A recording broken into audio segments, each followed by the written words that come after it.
Welcome. In this video, I'm going to show you not one, not two, but 3 different ways that you can answer questions the next time you're doing a presentation. But first, there's something you need to realize.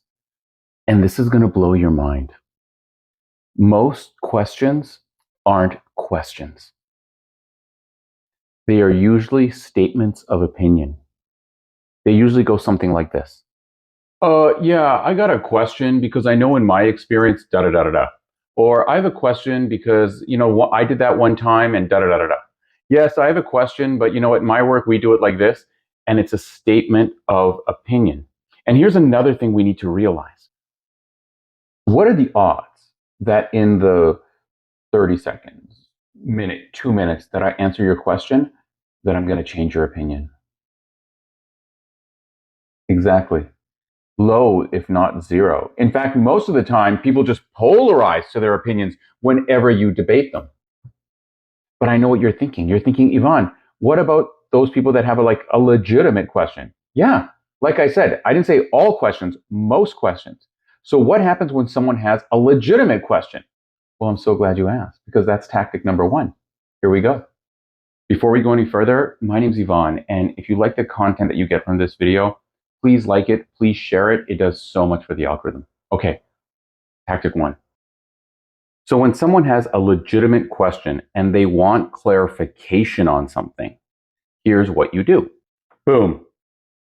AEA. You answer, then you say, let me explain, and then you repeat your answer again. This first answer is like 1 sentence. Then the explanation, 30 seconds to a minute, and then end with your sentence again. That's why blank. And here's why this is important. You see, a lot of times when we answer questions, we give information, but without a filter or like a funnel to give that information meaning, to make that information digestible, it's just going to go in one ear and out the other. So what you do is you give me a 1 sentence answer. Then once I have that perspective, the explanation will make sense because I'm seeing it through the filter of that 1 sentence. And then, so they don't forget, you end with that sentence. So let me give you an example. I had a question about the database functionality. I'm just wondering why you did this instead of that. You say, we did this because that's what 99% of people are going to choose. Let me explain. Then you explain it, and then you say, and that's why we chose that one, because that's what 99% of people are going to use. So that's the first tactic. And it's really when someone has a legitimate question. The second tactic is when someone wants your opinion. And for that, we use R, repeat, respond, relate. This first one, by the way, R, you can use with all the others because it's repeat. One of the things that happens when someone asks a question, it becomes a conversation between those 2 people. You ask me a question, I respond to you, everyone else tunes out. But by repeating the question, saying, so just to make sure everyone heard the question, just to make sure everyone understands the question was blank, and then going into presentation mode, not just talking to the person, but talking to everyone to answer the question, you keep them all engaged. So step 1 is repeat. Respond is, again, 30 seconds, a minute, 5 sentences, 6 sentences. Try and keep it short and concise. And then last one is relate. And relate means relating to one of the key things in your presentation. So if you had a key message in your presentation, you relate it to that key message. For example, let's suppose I'm at a conference and the conference is about, proactive measures to deal with drug use in cities, in urban areas and stuff like that. And in my presentation, my big walkaway message was the frontline people need to talk directly to the researchers. And the question was, hey, I'm just wondering why you only research within the United States and Canada. There's a lot of places in the Western world that have similar problems that might have had other kind of, solutions. So I'm just wondering if you ever thought about expanding the scope. Notice, by the way, that that's kind of an opinion. What they're saying is, hey, why didn't you go here or there as well? I would have gone here or there. So in this situation, let's use repeat, respond, relate. So I say, so just to make sure everyone heard the question, it was about scope, why exactly we focused all our research on Canada and the United States, why we didn't look to other English-speaking or Western countries for alternate solutions. Then I get into my response, 5, 6, 7 sentences, and then I end with, and that's why we believe that no matter where we research, it's all about getting the frontline people talking to the researchers and removing the middlemen if we really want to make an impact. So I repeated the question, I responded, and then I always end with my big walk away, my talking point, my call to action, my underlining thesis. So that's step 2. If you've been listening so far, I have a little treat for you. At the end of this video, I'm going to give you a bonus strategy for when you can't think of the answer.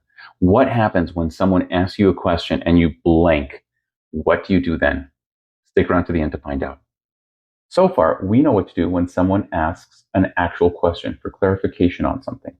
We know what to do when someone asks for your opinion.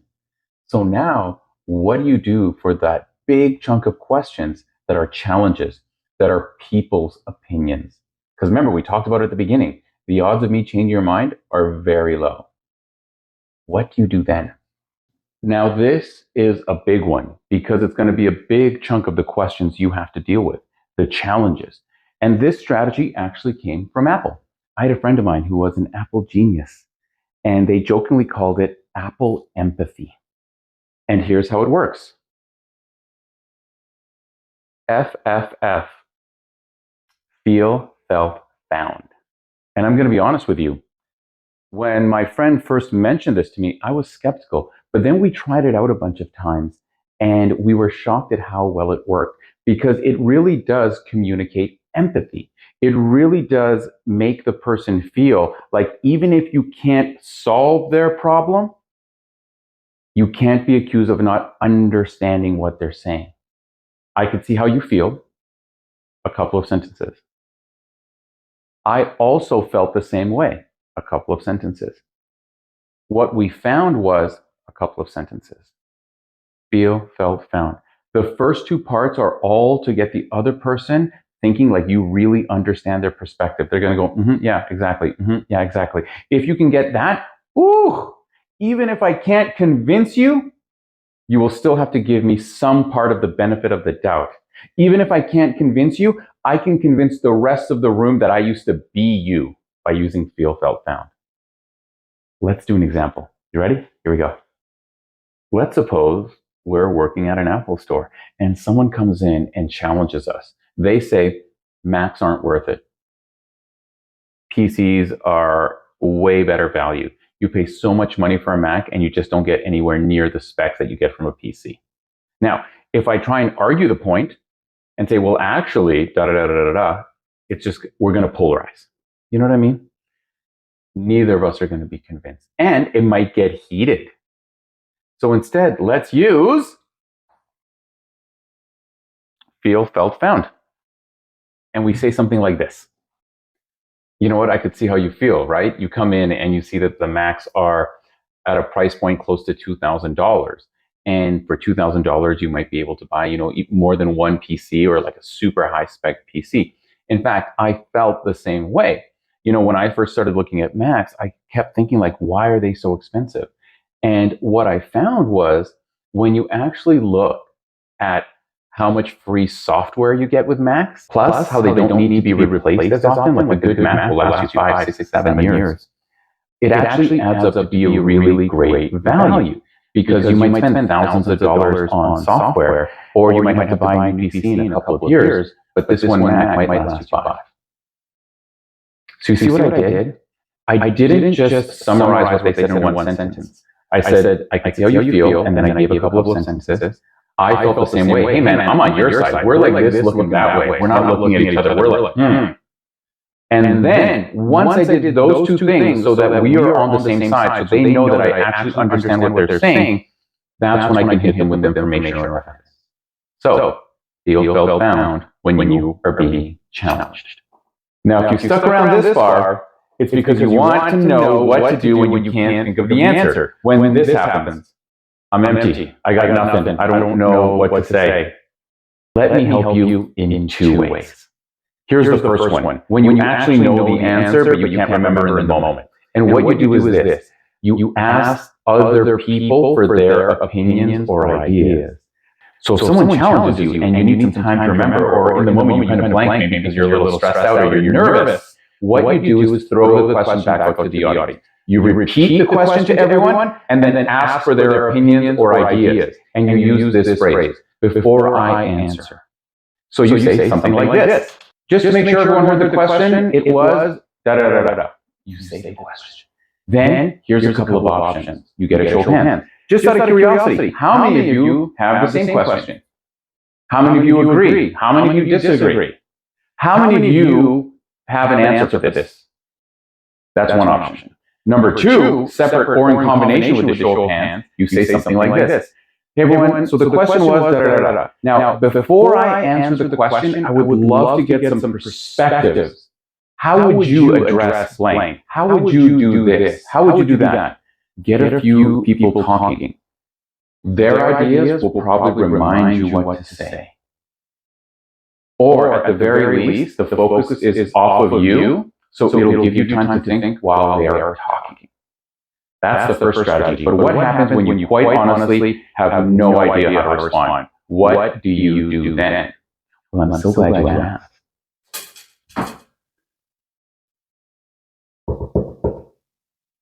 Table it. Tell them you'll answer the question later, and do it like this. Hey everyone, the question was so and so. Right now, I actually don't know the answer to that question, but I will make a promise to the whole room. Stick around afterward, give me your contact information, and I will find the answer for you. And if anyone else also wants to know the answer, please come and see me at the end, give me your contact information, and I'll make sure that we all get the answer. Is that fair? So what happens when you do that? Well, number one, it shows you're not afraid. Number two, it says you will get the answer. But here's where the magic comes in. By inviting anyone else to also come to get the answer, you're showing that there is an answer. And 9 out of 10 times when someone asks you a question, it's something like, aha, I gotcha, and it weakens you. But by inviting everyone to come and see you give the contact information, it doesn't weaken you at all. And then you end with confirmation. Is that fair? Does that sound okay? I mean, what are they going to say? No. They'd be a terrible person and embarrass themselves if they did. And so they're going to say, sure, sounds fine. And then you move on. So, my fellow communication masters, awesome talkers, thanks so much for watching this video. Please like and subscribe. And don't forget to follow me on Public Speaking Lab on all the social medias. See you next time. Good luck.